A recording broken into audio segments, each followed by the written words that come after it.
버리시게요? 아니 그니까 얘기 그 뭐지 좀 전에 홍익대 문제는 어떻게 나온다고요? 그동안 나왔던 문제 유형만 좀 보시면 이제 이게 2012학년도에 나왔던 거고요. 네. 앞에 위에 있는 것처럼 오른쪽은 왼쪽을 패러디한 그림이라면 아래는 왼쪽에 있는 그림을 보고 너의 자화상을 패러디해서 그린다면 어떻게 할 것이냐 하고 질문했던 거예요. 그래요? 이렇게 해서 그려라? 네 맘대로? 이건 이제 그리라가 아니고 설명해봐라. 너는 네 자화상을 어떻게 그릴 것인지에 대해서 설명해봐라. 이렇게 나왔었어요. 그쵸. 그 다음 학년도에는 또 뭐가 나왔어요? 그래? 이 세 개의 그림을 보고 비교해서 네 맘대로 자유롭게 설명해봐라.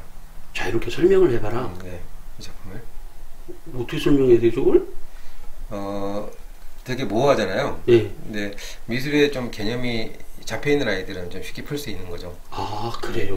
네. 미술을 그래서 제가 교과서를 보라고 아이들한테 얘기를 하거든요. 네. 예, 미술에서는 크게 가장 미술의 기본 요소는 형과 색이라면 그 형과 색을 풀어나가는 가장 기본 요소가 이성과 감성이에요. 네. 이제 여기서 보시면 맨 왼쪽에 있는 작품은 수학적으로 계산해서 만들어져 있는 작품이죠. 루브르 박물관에 있는 그 입구에 있는 그 유리로 만든 피라미드잖아요. 네. 수학적으로 계산해서 만든 건축적인 구조물인 거죠. 네. 이건 이성적인 거죠. 그리고 가운데 있는 작품은 작년에도 서울대에서 이 사람의 작품이 나왔어요. 공예과에 브랑쿠시라는 네. 조각가인데 되게 감성적인 거죠. 그리고 오른쪽은 다랑아리잖아요. 네. 어떤 형태가 없죠. 아무것도 없는 무로 가는 거죠. 그러니까 이성과 감성을 뛰어넘는 어떤 그 자기의 감성을 표현하라는 얘기인 것 같아요. 그렇게 해석이 돼요. 네. 이건 이제 작년 2018학년도에 나왔던 문제예요. 네. 세 개를 비교해서 설명해봐라 이렇게 얘기가 나왔고, 네. 많이들 당황을 하죠. 이게 어떤 의미인지. 네. 근데 하나씩 조금 이렇게 자세히 보다 보면 어느 정도 설명이 가능하죠. 예를 들면 어떻게 해요? 예를 들면 이제 뒷샹 맨 왼쪽에 있는 작품이 이제 뒷샹의 작품인데 네. 뒷샹이 누군지를 알면 나머지 문제는 몰라도 대충 이런 문제인 것 같다라고 애들이 예측할 수가 있어요. 이제 예를 들어 뒷샹은 원래 큐비즘에서 활동했던 작가였고 처음에 네.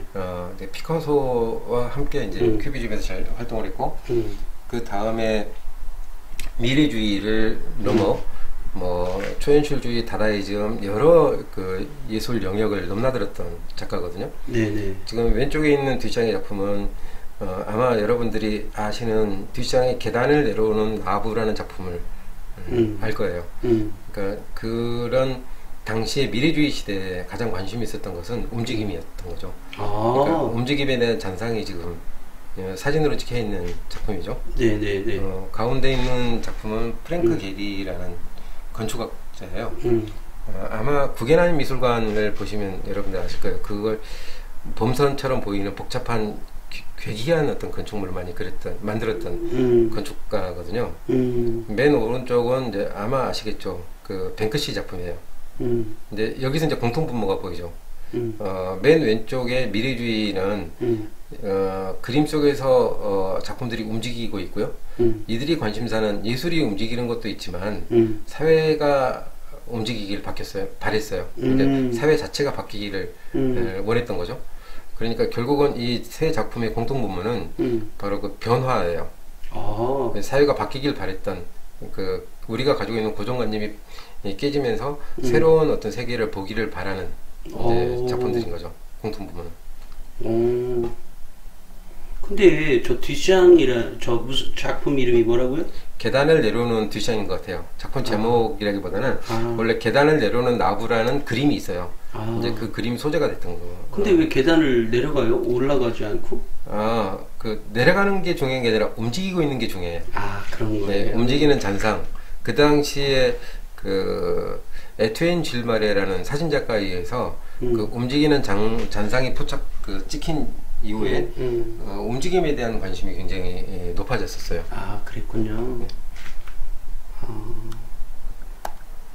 이거는 네. 작년에 나왔던 작품이고요. 작년에? 네. 다음 작품의 공통점과 차이점을 비교해 설명하시고. 네. 이런 거 보면 네. 미대에 미술을 전공하는 학생들은 금방 다 알아요? 그냥 알기는 쉽지 않죠. 아이들이 좀 공부를 해야 돼요. 그래서 제가 미술 교과서를 보라고 말씀을 드렸던 거예요. 그렇군요. 예, 교과서를 보면은 각각의 설명들이 있는데, 네. 교과서는 이것과 관련해서. 네. 근데 요거를 세 개를 이렇게 그 공통점과 차이점에 대해서 설명한 게 아니고요. 네. 각각의 작품들에 대한 설명들이 있을 거예요. 네. 그러면 이 문제를 받았을 때 각각의 작품을 안다면 이게 어떤 차이가 있는지를 저희가 판단할 수 있겠죠. 그러니까 학생들에게 보기는 어려워 보이지만 사실은 수능에서 국어하고 비슷하다고 보시면 돼요. 네. 요것은 어떤 그림인 거죠? 이제 2019학년도 그러니까 작년 입시에 나왔던 문제예요. 이제 이 세 개의 작품을 비교해서 설명하라고 했을 때 세 개 다 입체 조각이잖아요. 네. 여기서 가장 다른 건 아마도 이제 가운데 있는 고전주의 미켈란젤로의 다비드상일 거예요. 근데 네. 그 미술 역사에 대해서 좀 이해가 필요한데 맨 오른쪽에 있는 작품은 아마 변화 과정에서 발생한 작품이거든요. 이제 미래주의 작품이고 아까 뒷샹 작품을 만들었던 그 시대에 움베르토 보촌이라는 미래주의의 어떤 그 조각가죠. 이 작품 제목을 자세히 보시면 공간에 있어서 연속성의 독특한 형태라고 나와 있잖아요. 이 시대의 가장 그 관심사가 움직임이었고 파괴였어요. 이제 그 파괴라는 게 실제로 뭔가를 깨부시는 어떤 파괴의 개념인데 이들이 원하는 파괴라는 것은 고정관념에 대한 파괴예요.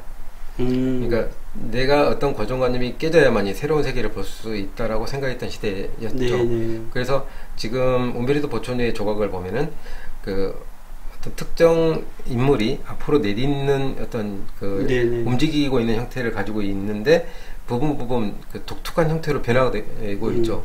마치 파괴되고 있는, 분해되고 있는, 그러니까 분해되기 바로 직전에 있는 모습이 있는 것처럼 보여요.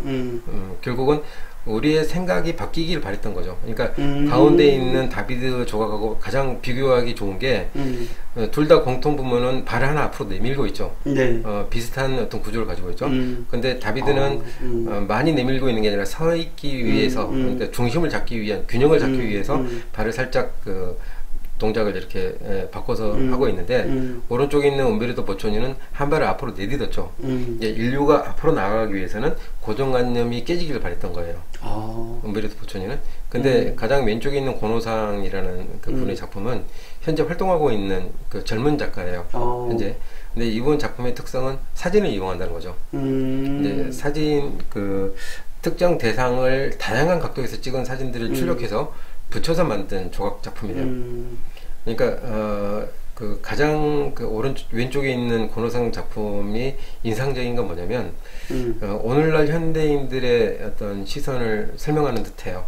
왜냐면 그 가운데 있는 다비드상 같은 경우는 모든 사람들이 하나의 종교적 가치관으로 사회 구성을 이루어 왔었거든요. 네. 그래서 모든 사람이 똑같은 걸 바라보고 아름다움을 느끼면서 만족해야 되는 시대라면 오늘날 현대인들은 절대 그렇지 못하는 거죠. 너와 내가 다르다는 것을 알고 있는 시대고 서로 다른 취향을 가지고 있어요. 그런 다른 시점을 다양한 카메라 각도에서 찍어서 하나의 작품으로 만든 게 고노상 작품이에요. 그래서 세 개의 작품은 비슷한 듯 전혀 다른 얘기를 하고 있는 거죠. 근데 맨 오른쪽에 움베르토 보초니 예. 작가 이름인 건가요? 네, 아니면 작가 이름이에요. 그러면 저게 옆에 써 있는 1913이라고 써 있는 게 1913년도에 만든 거예요? 네.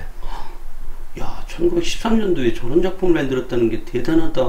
그렇죠. 그 시대에 한참 이제 미래주의 움직임이 있었던 시대.